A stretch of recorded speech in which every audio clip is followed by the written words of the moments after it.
Na mtazamaji, taarifa hiyo itaniruhusu mimi tena nipumzike, lakini usisonge mbali. Nikirejea nitakuwa nakuletea mahojiano yetu ya leo, mahojiano ya siasa.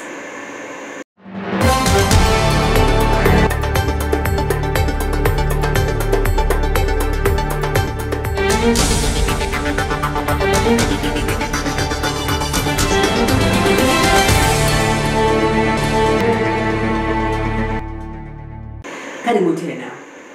Taifa linapojiandaa kwa chaguzi ndogo zaidi ya 20 siku ya Alhamisi tarehe 27 mwezi huu wa Novemba mwaka huu wa 2025, joto la kisiasa linaendelea kupanda katika maeneo yatakayoshiriki kura hizo, vurugu zikiripotiwa katika baadhi ya maeneo kama vile wadi ya Chwele Kabuchai, kaunti ya Bungoma, eneo bunge la Malava, kaunti ya Kakamega, pamoja na Kasipul katika kaunti ya Homa Bay. Mwanahabari wetu Jacob Macheso amemhoji mchanganuzi wa masuala ya siasa Philip Wanyonyi ili atupe taswira kamili ya chaguzi hizo ndogo ambazo muda wa kampeni utafika kikomo saa 3 jioni kulingana na sheria inayoongoza michakato ya uchaguzi. Kwa mengi zaidi, mpenzi mtazamaji, hii hapa taarifa yenyewe. Na mtazamaji wetu, karibu kwa uchanganuzi wetu wa siasa ambao hujia siku ya Jumatatu na Ijumaa. Mimi naitwa Jacob Macheso na leo nina mchanganuzi wetu ambaye ni Philip Wanyonyi. Ujambo bwana Philip? Si jambo. Asante na shukrani sana. Asante. Hali ya weekend vipi? Sio mbaya, tuko mazishi hapa na pale, lakini tuko tunaangalia mambo yanaendelea. Samahani kwa hiyo. Sasa nataka tuangazie masuala ya uchaguzi mdogo ambao unaendelea. Naona umeshika kasi kabisa, hasa katika eneo la Magharibi. Unaweza kutuchorea taswira gani kwa sasa katika uchaguzi huu ambao unatarajiwa kufanywa siku ya Alhamisi hii? Uchaguzi unaandaliwa katika eneo la Magharibi, unaandaliwa uchaguzi mdogo katika eneo la wadi ya Chwele Kabuchai baada ya kifo cha aliyekuwa MCA ama representative wa county, na pia kuna uchaguzi katika eneo bunge wakilishi bunge la Malava ambapo pia Maruru Njedi alikuwa mbunge aliaga, na vile vile kuna uchaguzi tena mdogo katika eneo la Isero. Kwa kawaida uchaguzi mdogo huwa inakuwa na mambo mengi kwa sababu siasa zinakuwa mingi, kwa sababu huwa iwahusu wale wagombezi peke yao, kwa pia inahusu wale vigogo wa kisiasa, pengine upande wa serikali na upande wa upinzani, wakijaribu kujipima kwa sababu uchaguzi mkubwa pia unakaribia mwaka wa 2027. Sasa wakati wa kujipima wanajipimia katika hizi chaguzi ndogo, ndipo ukaona ziko na siasa mingi, ziko na machafuko, ziko na marumbano, matusi. Sasa hali hiyo ndio hali ambayo huwa inatarajiwa kwa kawaida katika chaguzi ndogo. Watu wa opposition wote wameunga, wale ambao wanapinga serikali wameunga Eric katika uchaguzi huo, na wale ambao wanaunga serikali na chama cha Ford Kenya na wameunga mgombezi wa chama cha Ford Kenya. Sasa katika hali hiyo utaona watu wametoka nje ya eneo la Kabuchai ama eneo la Kabuchai wanakuja kufanya kampeni.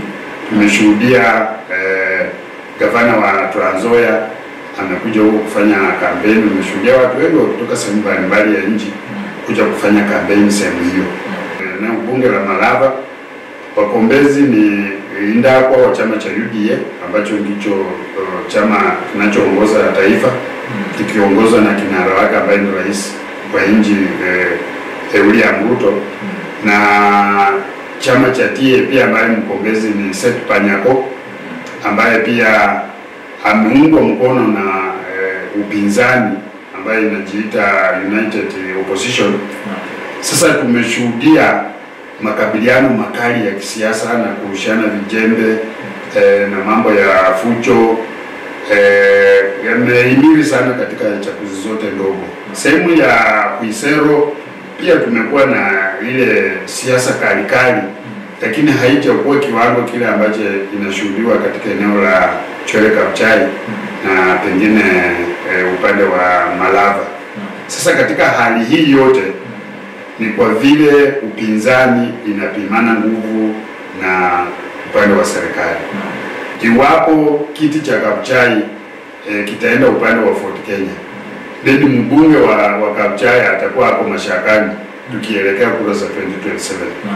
Vile vile Malava, iwapo Seth Panyako atashinda uchaguzi na anaungwa mkono na opposition, inamaanisha katika eneo la magharibi nguvu ya UDA ama Kenya Kwanza utakuwa unapunguzwa makali yake tukiendelea wakati wa 2027.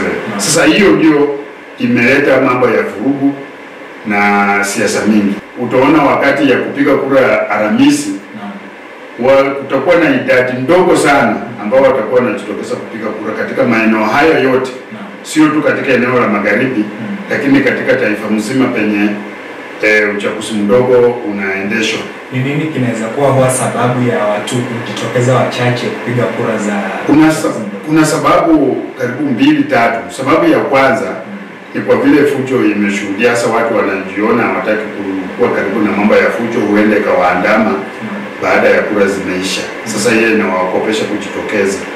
Jambo lingine la pili ni kwa vile watu wamekuwa katika hizi mikutano zote. Ukiona mkutano ya opposition watu wanajaa, mkutano ya upande mwingine watu wanajaa. Sasa watu wataki hizi wameonekana katika hizi mikutano zote, kwa maana sio wale wafuasi tu ndio wana participate katika mkutano, wale wa upande ule mwingine pia huja mkutano ya upande mwingine.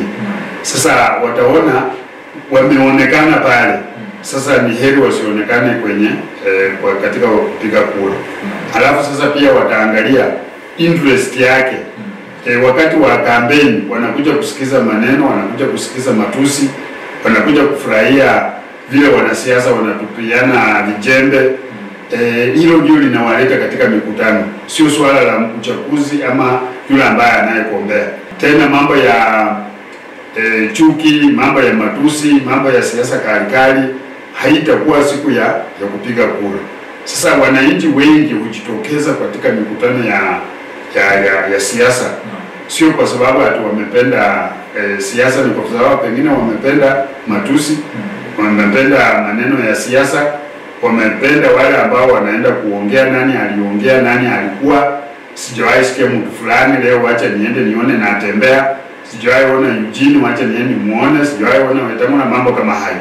Kuna kitu ambacho wagombea hao wanaweza fanya ili kuongeza idadi ya watu ambao wanajitokeza kupiga kura, ama hiyo kabisa haiko katika uwezo wao?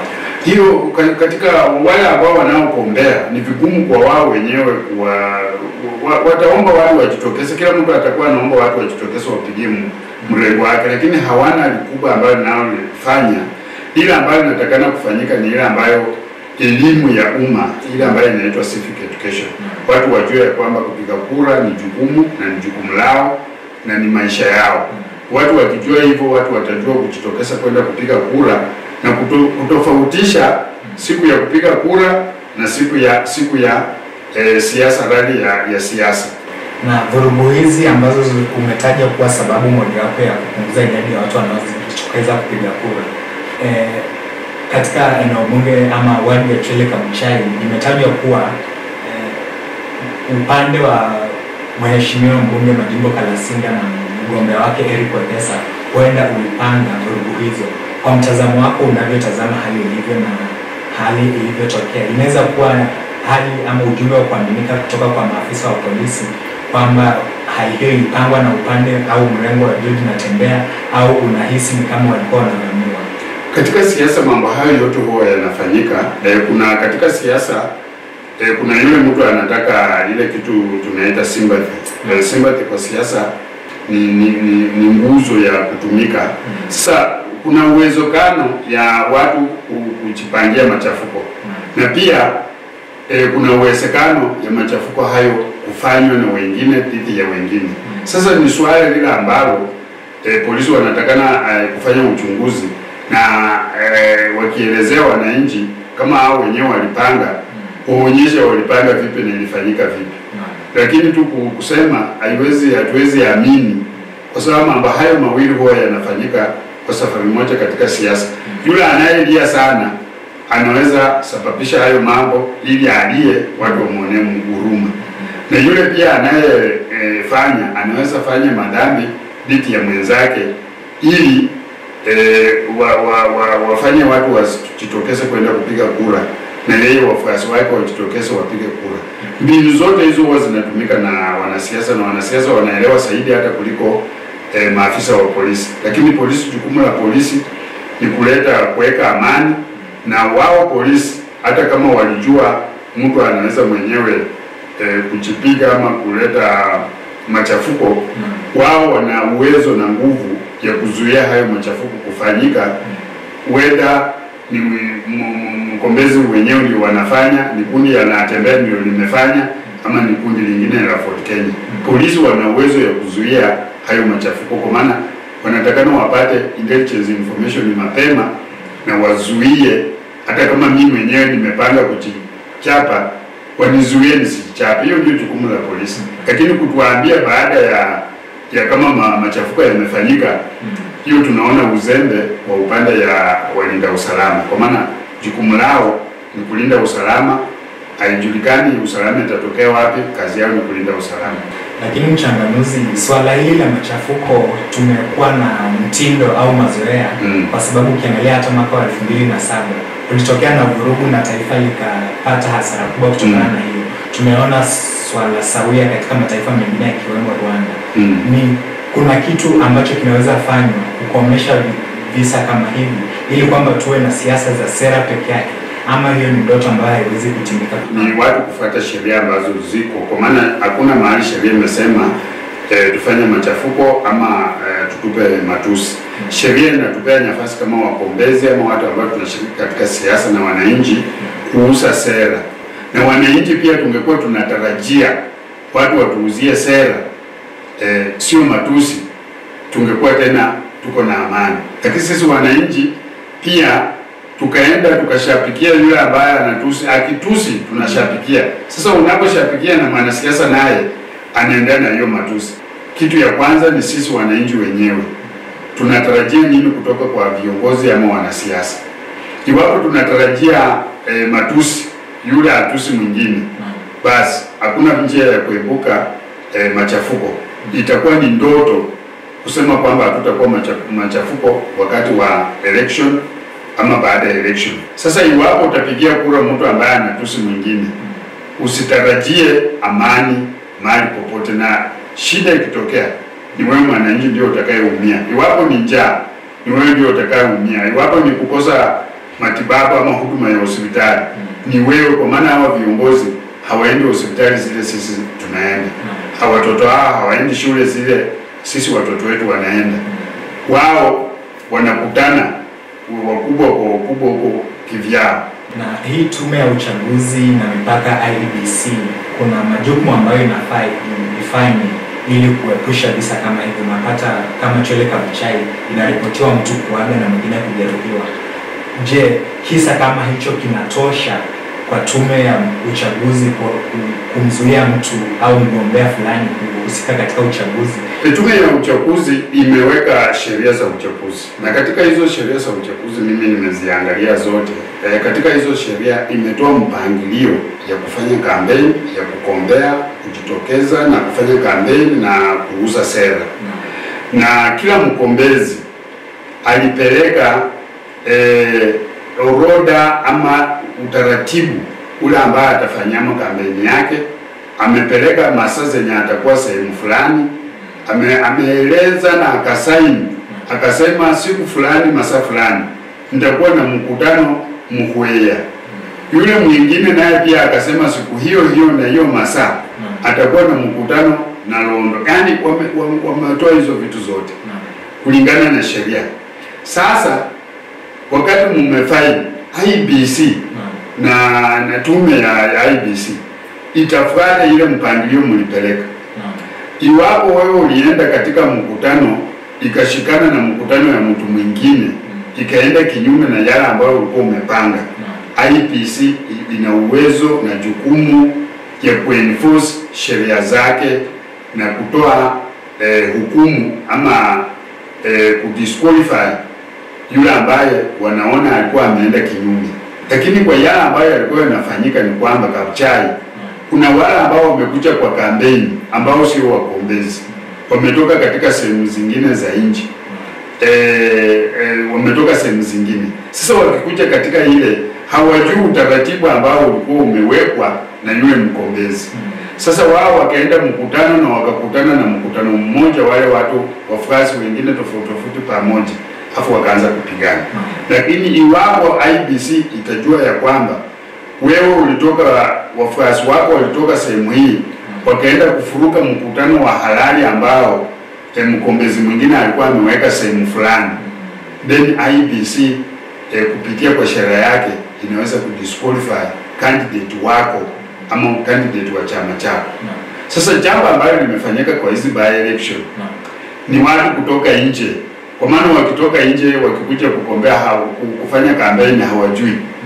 Wanapofika soko fulani wanapata wananchi wamesimama hapa, na pengine utaratibu hauonyeshi mkutano unatakana kuwa hapa, na wao wanaanza mkutano hapa, kidogo kidogo wanakutana na wafuasi wengine afu wanapigana. Sasa katika sehemu hiyo inakosa kuwa ni jukumu la IEBC, inakuwa ni jukumu la polisi. Kile unachoweza kuambia IEBC ili kupambana na hali hii ya ukosefu wa nidhamu itakuwa vipi? Ungekuwa mshauri wao? Kwa sababu gani? Wamejaribu kutia nidhamu kwa baadhi ya wagombea, akiwemo wagombea wawili wa Kasipul, Bwana Oroko na mwingine Were, lakini waliwapea faini ya shilingi milioni 1 kila mmoja, japo bado baadaye kidogo vurugu zinaendelea kushuhudiwa katika sehemu zingine zinazoandaliwa chaguzi ndogo. Kuna kitu ambacho labda hakifanyi ama kinaweza fanya? Wakikupiga faini hiyo ya milioni 1 inakuanga ni warning. Kila ambacho kinafuata ni disqualification. Sasa iwapo wamepigwa faini ya milioni 1 wamelipa, alafu wakaendelea na furuku wao tena wawili, IEBC inatakana kudisqualify wale wagombezi wawili na idhinishe wale wengine. Wananchi watoe hiyo ballot paper, wananchi wafanye nini? Wapigie wale wengine. Nchi yetu ina sheria mzuri sana, lakini wanasiasa na wananchi hawataki kufuata zile sheria ambazo sisi wenyewe tumejipatia. Sasa IEBC lazima ionyeshe nguvu yake ikitumia sheria, na IEBC pia inakuwa restrained, kwa maana inaweza disqualify mtu mmoja na huyo mwingine akapita, na huyo akaenda mahakamani akasema IEBC haikutumia sheria vizuri, wakani disqualify mimi, na wakapewa nafasi ya kupita na akapita na wananchi hawakutaka yeye. Sasa pia kwa avoid kesi mingi, IEBC inajaribu kujirestrain kidogo, lakini nidhamu inatakana kutokana na wananchi wenyewe na pia wale wagombezi na vyama vya kisiasa na wanasiasa pia wako na uwezo wa kufuata sheria ya IEBC, ndipo wape nafasi ya IEBC tekeleze wajibu wake. Hilo ndio muhimu. Katika sekundi chache tu nataka utupe utabiri wako katika uchaguzi mdogo huu wa Chwele Kabuchai katika kaunti ya Bungoma na vile vile Malava katika kaunti ya Kakamega. Farasi umesema unajua ni wawili. Ni wawili huko, na Malava Malava pia ni wawili. Unatabiri itakuwa vipi siku ya Alhamisi kura zitakapopigwa? Na hayo ni maoni yangu ya kibinafsi kulingana na uchanganuzi yangu. Nimekuwa ground jana na najua Chwele Kabuchai. Chwele Kabuchai kuna wagombezi wawili ambazo ni farasi mbili, mmoja wa chama cha Ford Kenya na mwingine wa wagombezi huru. Lile ambalo hujitokeza na wagombezi huru katika by election, unajua mwenye hapo kwa chama una structures za chama. Sasa ni rahisi kutumia structures za chama kuleta watu wapige kura. Ni vigumu yule wa independent kuleta watu wapige kura, kwa maana watu ambao wanadili nao kutoka kwa polling stations ni watu wale ambao hawaaminiki, mwezi waamini kwa urahisi. Sasa watu wa independent anatakana kuweka effort mingi sana na support kubwa sana kuwezesha yeye kuamsha watu waende wapige kura. Sasa kulingana na mimi kiti ya Chwele Kabuchai, utabiri wangu ni kwamba mtu ya Ford Kenya ataibuka mshindi wa kiti cha Chwele Kabuchai. Na katika kiti cha Malava vile vile katika uchanganuzi wangu au wagombezi wako pamoja sana.